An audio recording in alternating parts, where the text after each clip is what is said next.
시간이 되었습니다. 마음을 정돈하시고 조용히 묵상 기도 드리심으로 3월 12일 주일 예배 하나님 앞에 드리겠습니다. 함께 기도합니다.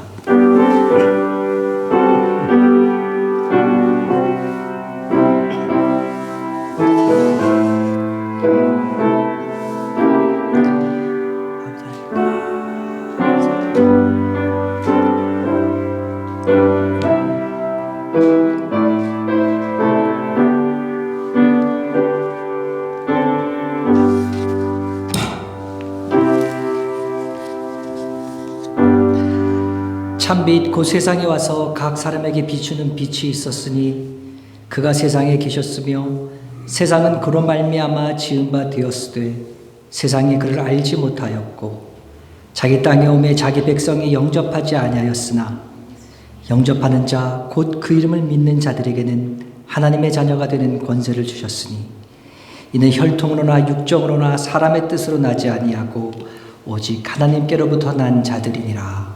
아멘. 하나님 아버지 감사합니다. 주님께서 우리에게 귀한 아들을 보내주셔서 우리로 하여금 이 세상 살아나갈 수 있는 하나님의 자녀로 삼아주신 것 감사합니다. 뿐만 아니라 그 예수님의 의를 힘입어 예수님의 피를 힘입어 주 앞에 예배자로 설 수 있게 하시니 또한 감사드립니다.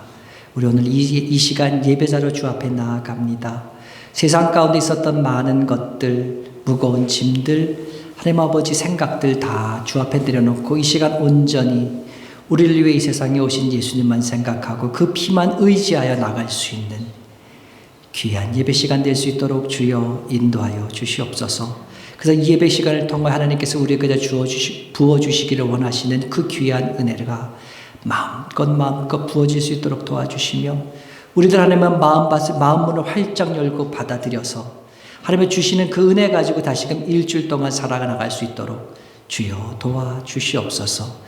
이 시간 주의 성령께서 운행하여 주시옵고 성령께서만 역사하시고 주관하시는 귀한 예배 시간이 되기를 간절히 바라올 때에 우리를 사랑하시는 예수님의 이름으로 간절히 기도드렸사옵나이다. 아멘. 오늘 주신 하나님 말씀입니다. 고린도전서 2장 1절에서 5절에 있는 말씀입니다. 제가 갖고 있는 성경책으로는요 264페이지에 있네요. 고린도전서 2장 1절에서 5절에 있는 말씀입니다.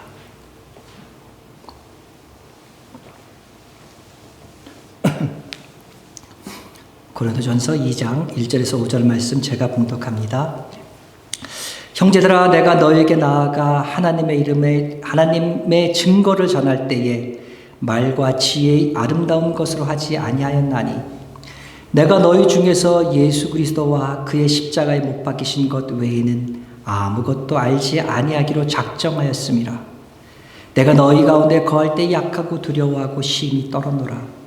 내 말과 내 전도함이 설득력 있는 지혜의 말로 하지 아니하고 다만 성령의 나타나심과 능력으로 하여 너희 믿음이 사람의 지혜에 있지 아니하고 다만 하나님의 능력에 있게 하려 하였노라. 아멘.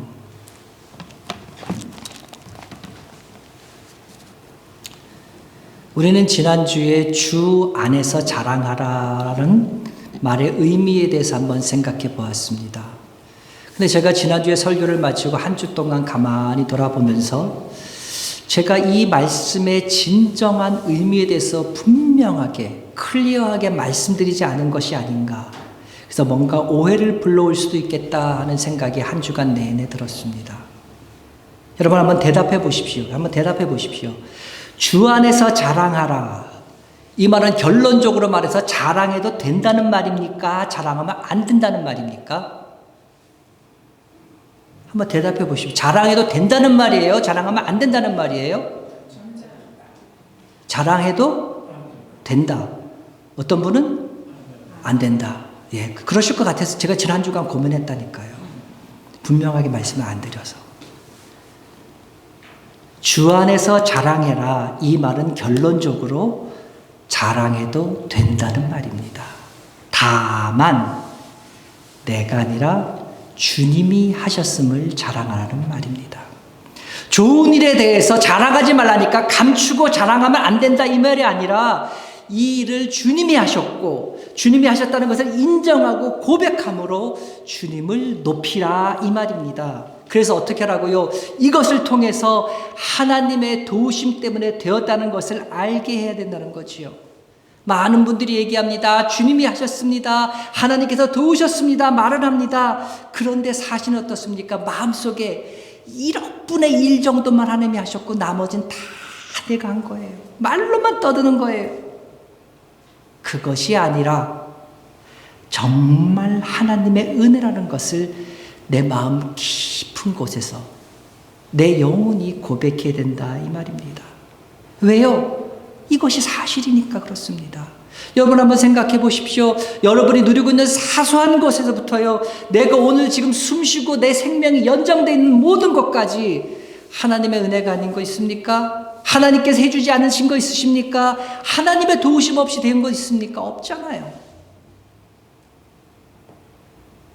그렇기 때문에 내가 자랑을 할 때, 하나님이 하셨다고 말할 때, 이 말을 듣는 분이 이 말을 듣는 분이 믿는 분들이라면, 그 가운데 있다면 하나님께 영광을 돌림으로 그 영광이 더욱더 큰 영광을 돌릴 수 있게 되고, 만약에 믿지 않는 사람들 가운데 자랑하면서 하나님이 주신 것을 알리게 되면요, 정말 저 일을 하나님이라는 분이 하셨는 모양이다.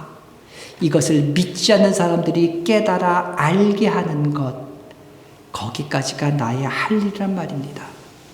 나 스스로를 높이라는 말이 아닙니다. 하나님을 높이라는 말입니다. 그렇게 되면 어떻게 됩니까? 행복해집니다. 풍요로워집니다. 자유로워집니다. 자기 자랑을 끝까지 놓지 않으면요, 인생의 마지막 순간에 섰을 때 스스로 여러분 민망해질 겁니다. 부끄러워질 거고요, 남들에게는요 아마 추한 모습으로 보여질 겁니다. 오늘 우리가 읽은 본문은요, 바울의 자기 간증입니다. 바울이 자기 자랑거리를 신뢰하고 붙들었을 때 어떤 일이 일어났는가를 분명하게 보여줍니다. 2장 1절 다시 한번 볼까요? 형제들아, 내가 너희에게 나아가 하나님의 증거를 전할 때에 말과 지혜의 아름다운 것으로 하지 아니하였나니. 내가 너에게 나아가서 하나님의 증거를 전할 때라고 말합니다. 고린도에서 전도할 때의 바울을 말하는 거지요. 이때 바울의 상태는 어땠습니까? 3절에 잘 나와 있습니다. 3절입니다. 내가 너희 가운데 거할 때에 약하고 두려워하여 심히 떨었노라. 왜 그렇습니까? 사도행전 17장에 보면은요, 사도 바울이 고린도에 오기 직전에 들른 도시가 바로 아테네입니다. 우리가 알고 있는 바로 그 아테네입니다. 성경에는 아덴이라고 나와 있죠. 아테네는 어떤 곳입니까? 헬라 철학의 본산입니다. 헬라 철학이 굉장히 피어난 그러한 도시입니다. 바울은 또 어떤 사람입니까? 헬라 철학하면은요, 진짜 남들만큼은 공부한, 할 말이 많은, 헬라 철학에 굉장히 깊이가 있고 넓이가 있는 그러한 학자 중에 하나였습니다. 그러니까 그 바울이요, 헬라 철학의 본산인 아테네에 올라가면서 어땠을까요? 굉장히 가슴이 부풀어 올랐을 거예요. 기대감이 있었을 거예요. 나는 헬라 철학의 전문가야. 그리고 난 율법도 통달했고, 거기다가 나는 이제 복음도 알고 있어. 그러니까 내가 이제 그곳에 가서 철학을 하는 사람들에게 논리적으로 설명하고 설득하면 모든 사람들이 예수 그리스도를 주로 고백하고 구름과 같은 사람들이 몰려올 거야. 기대하는 마음을 가지고 선교에 대박이 날 걸 생각하면서 부푸는 마음을 하고 아테네에 올라갑니다. 복음을 전하기 전에 제일 먼저 한번 도시를 한번 쭉 둘러봅니다. 근데 둘러보다가 바울이 충격을 받습니다. 왜냐하면 그 도시 전체에 우상이 가득했기 때문에요. 지성인들, 굉장히 논리적인 사람들이 모여있는 곳, 헬라 철학의 본산인 이곳이 어떻게 이리도 우상을 섬기는가. 그러면서 그는 지성인의 모순이 어떤 것인가를 느끼기 시작합니다. 그러면 동시에 그 마음에 이들에게 우상을 섬기지 말고 참된 하나님만 똑바로 섬기게 내가 알려줘야겠다는 그런 사명감이 더욱 불타올랐을 겁니다. 내가 어떻게 말을 꺼내야 할까? 어떻게 시작할까 고민하고 다니다가 어떤 신상 하나가 눈에 띕니다. 그 신상 앞에 그 신단이 있는데 그곳에 이렇게 써 있었습니다. 알지 못하는 신들에게. 아테네 사람들은요, 모든 신들을 다 섬겼어요. 이런 신 저런 신 잡다한 신들을 다 섬겼어요. 그러면서도 어떤 마음이 생기냐면 혹시 우리가 모르는 신이 있지 않을까? 그래서 그 모르는 신이 있는데 그 신을 섬기지 않으면 그 신이 우리를 괘씸하게 봐서 요놈들 하고 그냥 혼낼까 봐 두려운 마음이 생겼어요. 그래가지고 만약을 위해서 모르는 신들에게라는 신당을 만들어 두고요. 신상을 만들어 두고 거기에 경배했습니다. 그것을 본 바울이 이제 말을 시작합니다. 이제부터 한 내용이 바울이 아테네 사람들에게 한 말입니다. 여러분들이 한번 아테네 사람들이다 생각하고 바울이 한 말을 한번 들어보시기 바랍니다. 바울이 이렇게 말합니다. 아테네 사람들이여, 내가 다녀보니까 당신들은 굉장히 종교심이 많은 사람들 같이 보입니다. 참 대단한 것 같아요. 내가 오늘 다니다 보니까요, 알지 못하는 신이라고 하는 신단까지 저는 보았습니다. 근데 나는 오늘 여러분에게 그 알지 못하는 신이 누구인지 알려드리고 싶습니다. 하나님이 계십니다. 이 하나님은요, 세상을 창조하셨고 인간을 만드셨고 우리의 삶을 주장하시고 우리의 생명, 우리의 모든 소산을 주관하시는 분이십니다. 더군다나 그분은 우리에게 하나님을, 신을 알게 하는 그와 같은 마음을 주셨습니다. 여러분들이 이곳에 많은 신당을 만들어 두고 그 신에게 경배하는 것, 그들에게 섬기는 것이 바로 하나님이 여러분에게 하나님을 알게 하는, 신을 알게 하는 마음을 주셨다는 증거입니다. 여러분, 지금까지는 그분이 누군지 알지 못해서 알지 못하게는 신이라고 했지만 이제부터는 그분의 하나님이시니까 여러분, 하나님께 돌아오십시오. 굉장히 철학적으로 말했습니다. 논리적으로 당신들의 모습을 보여주면서 얘기하면서 논리적으로 얘기했습니다. 잘 전했다고 생각했지요. 이 설교를 들은 사람들이 반응을 합니다. 호기심으로, 오, 그거 참 재미있네. 호기심으로 반응하기 시작합니다. 그렇지만 이 설교에 대해서 서로 논증만 벌였지 예수를 믿겠다고 결단한 사람은 거의 없었습니다. 그럴 수밖에 없습니다. 왜요? 바울이 하나님을 알지 못하는 신들 중에 하나로 전락시켜버렸기 때문입니다. 철학의 도시에서 철학적인 논쟁과 철학적 방법으로 설교하다가 그의 설교는요, 철학적 강의가 되어버리고 말았습니다. 계시의 하나님, 심판의 하나님, 독생자 하나밖에 없는 독생자를 우리에게 주신 하나님, 그 독생자 예수님이 세상에 오셔서 우리를 위해 십자가에 달려 돌아가셨고 부활하셨다는 이 말씀에 대해서는 한마디도 그것에서 하지 못했단 말입니다. 이것을 전했을 때에 죽어간 영혼들이 예수 그리스도의 십자가를 믿고 주님 앞에 나올 수 있는데 그는 이 말씀을 전하지 못합니다. 그래서 실패하고 맙니다. 바울이 많은 곳을 전도여행 3차의 전도여행을 통해서 많은 도시들을 방문합니다. 그리고 그곳에서 설교를 하고 교회를 세웠는데요. 이 도시 아테네가 유일하게 교회를 세우지 못한 도시로 남게 되었습니다. 아테네는 어떤 곳이었습니까? 바울이 너무너무 기대했던 도시입니다. 자신의 지혜, 그리고 다른 사람들을 잘 설득할 수 있는 방법인 수사학을 가장 잘 발휘할 수 있는, 이 수사학을 사용해도 사람들이 받아들이고 이해하는데 수준 있는 그러한 도시였습니다. 그 청중은 그가 너무나 선호했던 그룹인 지성인들이었고 철학을 알고 있는 사람들이었는데 그는 그곳에서 말씀을 전파했을 때 완전히 철저히 실패하고 맙니다.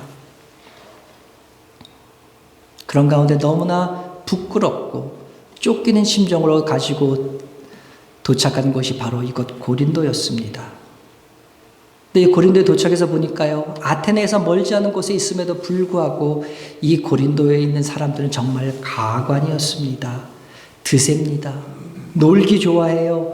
음란해요. 돈 좋아하고요. 정말 예수 믿게 하기에는 정말 일도 없는, 예수 믿기 어려운 사람들이 모여있는 곳이 바로 고린도였습니다. 이런 그들에게 어떻게 복음을 전할까 생각하니까 그는 난감했습니다. 그래서 3절에 난감하고 두렵고 떨렸다. 그래서 그는 대중 앞에 서서 복음을 전하지 못합니다. 대중 앞에 서서 복음을 전하니까 두렵고 떨렸던 거죠.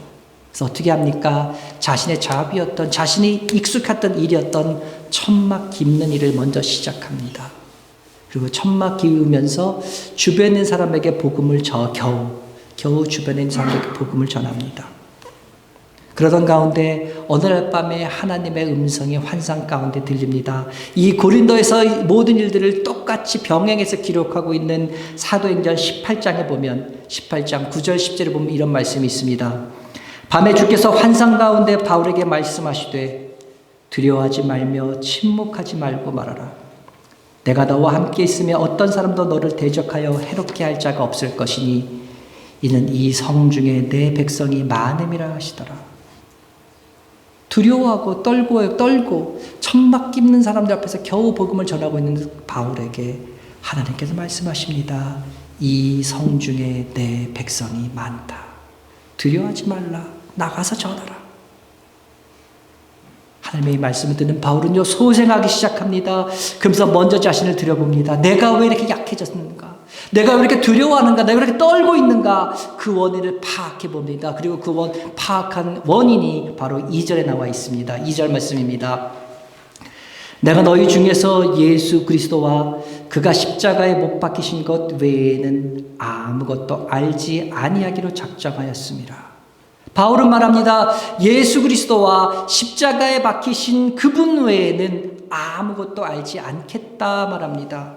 근데 많은 경우요 이 말씀을요 내가 예수 그리스도와 그가 십자가에 못 박히신 것 외에는 아무것도 전하지 않겠다고 우리는 해석하는 경우들이 많이 있습니다. 근데 이렇게 하면은요 앞에 말이 이상해집니다. 앞에 너희 중에라는 말의 해석이 굉장히 애매해져요. 한번 보시겠습니까?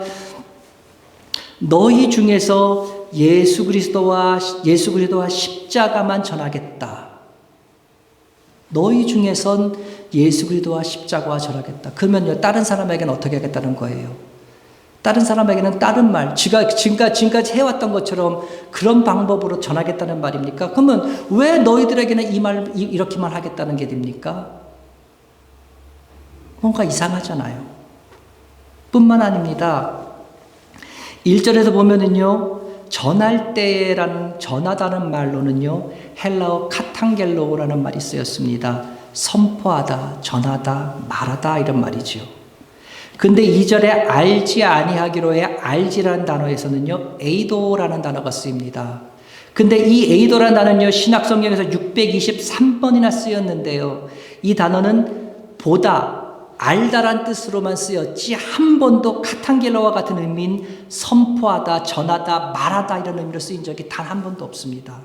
그렇기 때문에 이 말씀을 내가 예수 그리스도와 그의 십자가에 못 박히신 것 외에는 아무것도 전하지 않기로 작정했다고 하면 틀린 해석이 됩니다. 이 말씀은 어떻게 해야 됩니까? 내가 예수 그리스도와 그의 십자가에 못 박히신 것 외에는 아무것도 알지 않겠다. 내가 예수 그리스도와 십자가에 못 박히신 그리스도 외에는 아무것도 보지 않겠다로 결심한 걸로 말을 봐야 됩니다. 그러면 이 말씀이 어떻게 됩니까? 바울이 이제는 너희 중에 그리스도가 있느냐, 십자가에 못 박히신 그 그리스도가 있느냐 아니냐 그것만 보기로 작정했다 이렇게 해석이 됩니다. 왜요?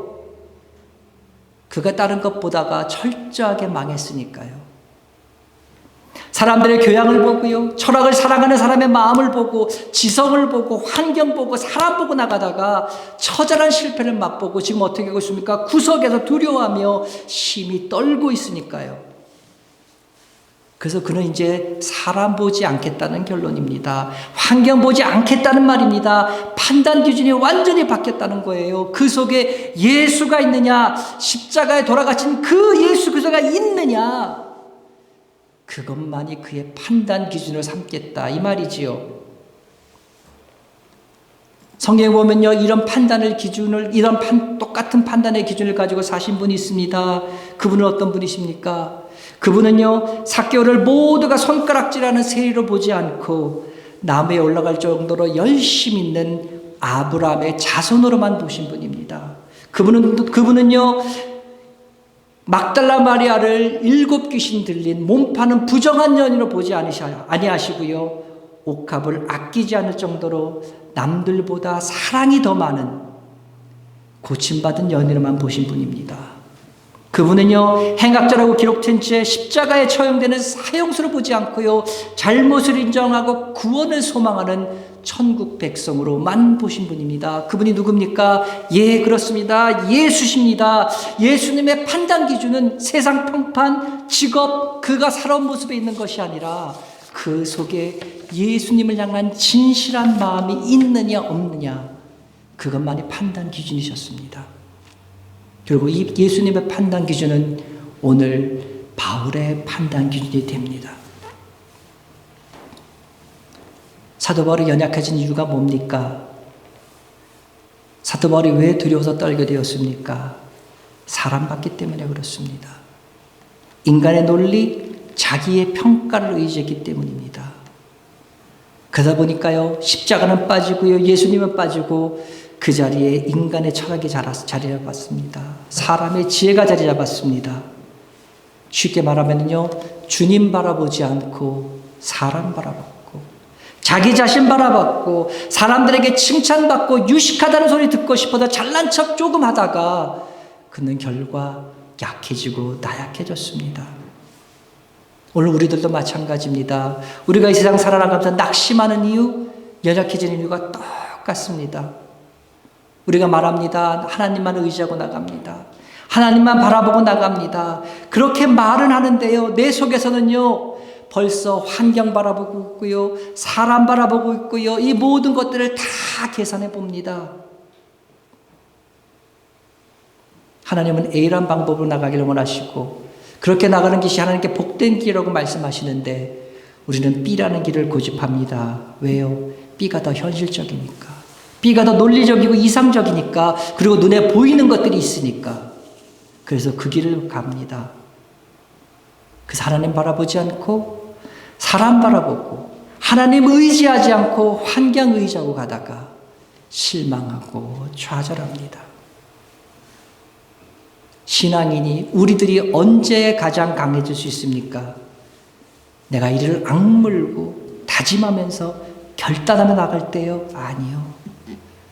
우리가 가장 강해질 수 있는 때는요, 눈에 보이는 것, 내 방법, 내 판단, 이 모든 것 다 내려놓고 기도하면서 성령께서 말씀하시는 그대로 인도하며 나갈 때, 그때가 가장 강한 때인 줄 믿습니다. 왜냐하면요, 이 세상 사람들, 모든 사람들의 지혜를 다 패놓은 것보다 하나님의 어리석음이 더 지혜롭기 때문에 그렇습니다. 여러분, 우리 찬송하잖아요. 성령 인도하는 대로 행하며 말씀으로 힘써 싸워 이기며 약속 믿고 굳게 서리라. 굳게 서리, 굳게 서리. 여러분 찬송하시잖아요. 근데 왜 그 찬송하시는 그대로 안 사십니까?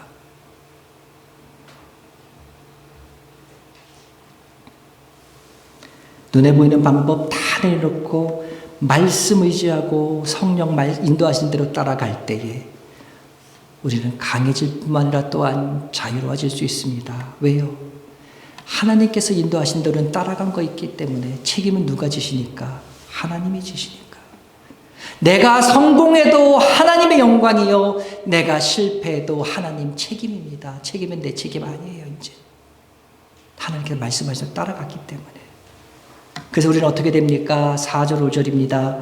내 말과 내 전도함이 설득력 있는 지혜의 말로 하지 아니하고 다만 성령의 나타나심과 능력으로 하여 너희 믿음이 사람의 지혜에 있지 아니하고 다만 하나님의 능력에 있게 하려 하였노라. 성령님의 나타남이나 능력, 하나님의 능력, 이렇게 얘기하니까 무언가 굉장한 것이 나타나는 것처럼 보입니다. 그렇게 오해하기 딱 쉽습니다. 그러나 오늘 본문에 말하는 것은 그런 것이 아닙니다. 만약 사도 바울이 그런 의미의 성령의 능력, 성령의 놀라운 역사, 기적, 이와 같은 것을 원했다면 그는 결코 약해지지 않았을 겁니다. 들어서 떨지도 않았을 거예요. 오히려 요즘 미국 TV쇼를 보면 나오는 전도자들이 방방 떨면서요, 돌아다니면서 막 복음을 고치고 귀신 쫓고 이러는 것처럼요, 아마 사도 바울은 더욱더 당당하게 방방 뜨면서 귀신 쫓고 병 고쳤을 거예요. 그렇게 자기가 전면에 나서 사역했을 겁니다. 근데 그것이 아니라는 거예요. 오늘 본문에 나오는 성령의 나타나심과 능력, 하나님의 능력이란 뭡니까? 바로 우리의 속사람의 변화를 말합니다.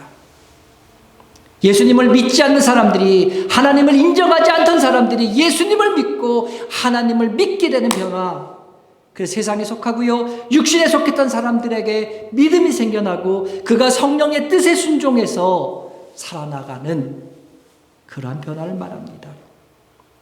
우리는 생각하지요. 내가 때때로 좋은 책을 읽을 때도 있고, 때때로 내가 어떤 놀라운 깨달음 얻었을 때 우리가 변화갈 수 있다. 우리 그렇게 변해서 바뀐 삶을 살아갈 수 있지 않느냐.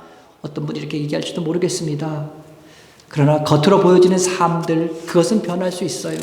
그러나 그 변화가 영혼 깊숙이까지 미치지 못합니다. 우리의 속사람에까지 미치지 못한다는 거예요. 속사람이 변하지 않으면요, 그래서 예수 그리스도의 십자가를 알지 않으면요, 그것은 하나님 앞에서는 아무런 소용이 없습니다. 아무런 의미가 없어요.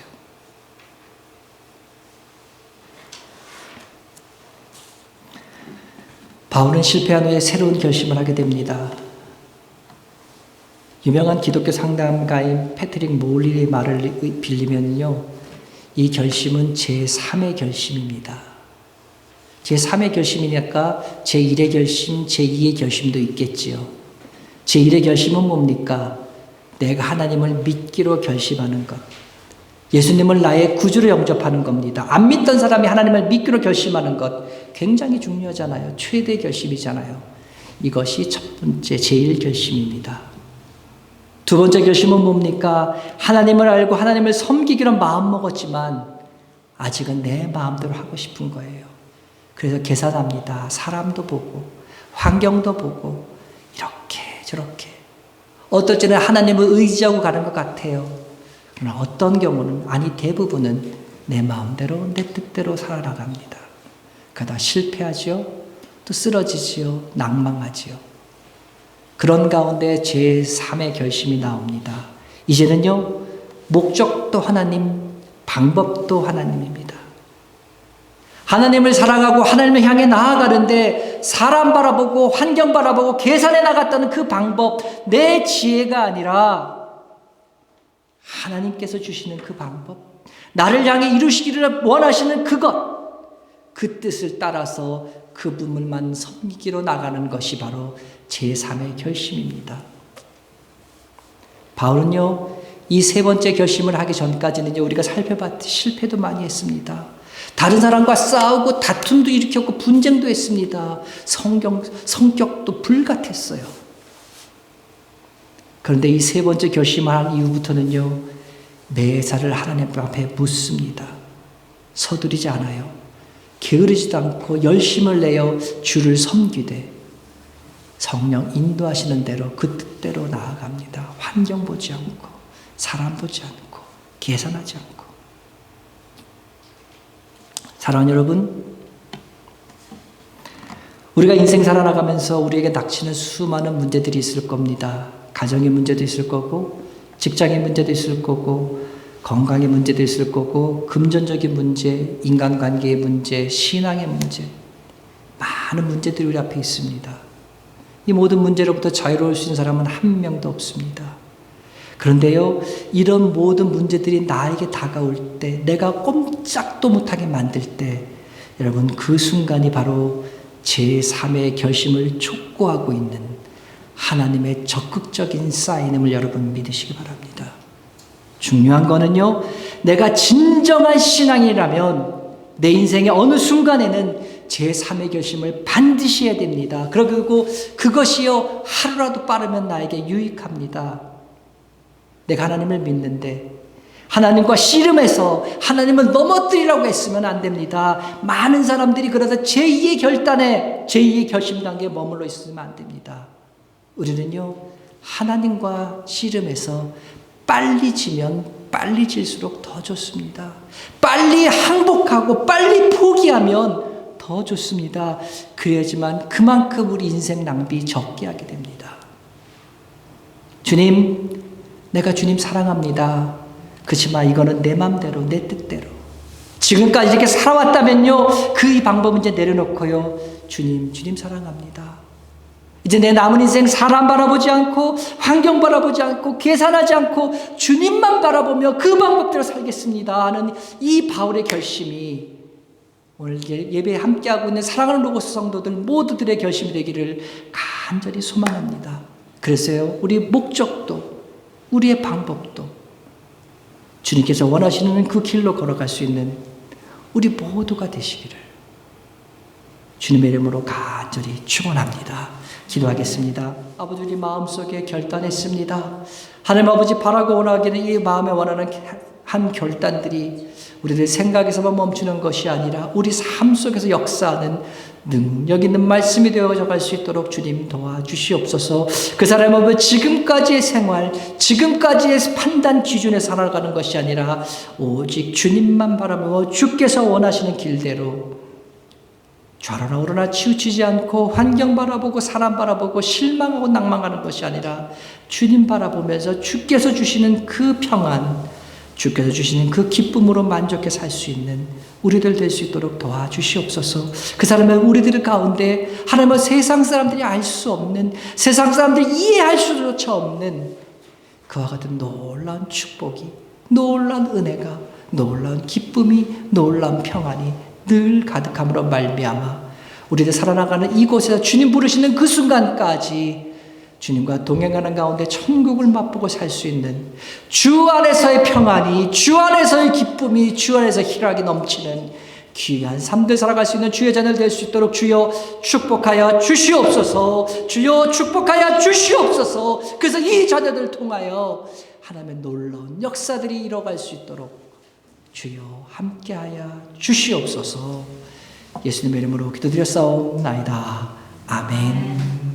이제는 우리 주 예수 그리스도의 은혜와 하나님 아버지 그 크신 사랑하심과 성령님의 감화 감동 위로 교통 역사 충만케 하시니 하나님 아버지 주님을 다시 만나고 주님만 바라고 이제는 환경, 여건, 사람 바라보지 않고 오직 성령 인도하신 대로 행하며 나가기를 다짐하는 사랑하는 성도들의 그 다짐들과 오늘부터 시작된 일주일 동안의 삶들, 순간순간들 위해 이제부터 영원토록 함께 있을지어다.